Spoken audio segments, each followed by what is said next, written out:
Linguistic decentring is one of my favorite categories, and is also quite easy to explain. Let us start with a short test. Can you read and understand the following words?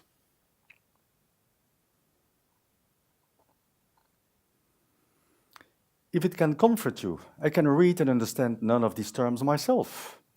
And that's quite embarrassing, as this is simply the translation of the title of my book in Russian, Mandarin, and Arabic, The Foreign Policy of the European Union. If I were a scholar studying the EU's foreign policy towards Russia, China, or the Arab world, this would not only be embarrassing, but also quite problematic, as this would mean that I would not be able to read primary and secondary sources, conduct interviews, or follow up debates in these languages, depriving me of potentially relevant information and insights from a Russian, Chinese, or Arab perspective. As we provincialize, we have to be conscious that English became the lingua franca in the analysis of European foreign policy, as in many disciplines. And this may be convenient, as it facilitates academic interaction, such as in these video clips on decentring. But it can be constrained as well. Relevant information is neglected due to linguistic obstacles, and research is often nearly exclusively based on Western sources, which raises questions about the validity of the conclusions that are produced.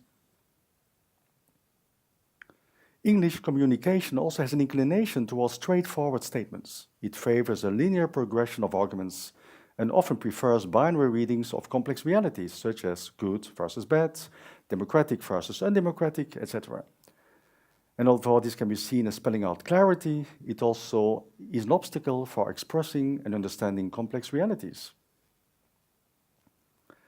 Linguistic engagement, therefore, not only means reaching out for information expressed in other languages, it also implies analyzing other regions and societies and European foreign policy towards these regions and societies from within these other linguistic frameworks and cultural and societal contexts.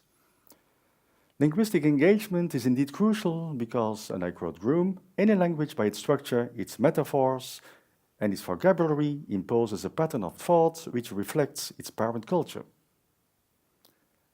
Some examples can illustrate this. Do you remember the concepts mentioned in the video clip on normative decentring?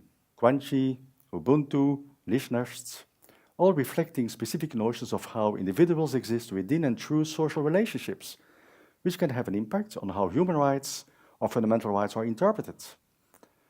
Or the Arab concept adala, meaning justice or fairness, which may be seen as more important than the rule of law that is emphasized by the EU.